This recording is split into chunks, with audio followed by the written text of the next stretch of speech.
আমি আমার পোলারে দিনই শিক্ষা দেই নাই।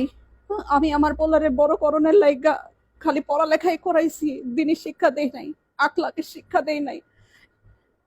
10-12টা কোচিং করাইছি, টিচার রেখা পড়াইছি, স্কুলে নিছি, মাদ্রাসায় নেই নাই, কোরআনের শিক্ষা তারে দেই নাই। এর লিগেই আমার কপালে এই পরিণাম।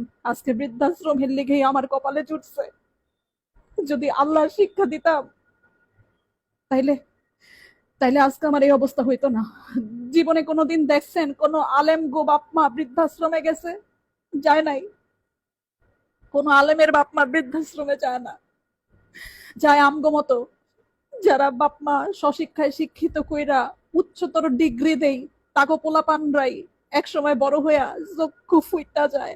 আর তাগো পোলাপানরাই বাপ মারে পাঠায় বৃদ্ধাশ্রমে। আর নাইলে সুদূরে গিয়া বইসা থাকে, বাপ মার খেয়াল রাখে না, খালি নিজেরটা বুঝে।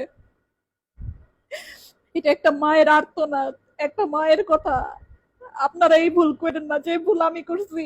পোলাপানের দিনই শিক্ষা দিয়েন, পোলাপানে আল্লাহর রাস্তায় পাঠায়েন, উচ্চ শিক্ষায় শিক্ষিত করেন, কিন্তু ধর্ম শিক্ষা দিয়েন। ধর্ম শিক্ষা না দিলে পোলাপান কোনোদিন বাপ মার মর্যাদা বুঝে না, কোনোদিনও বুঝে না। মনে রাখেন।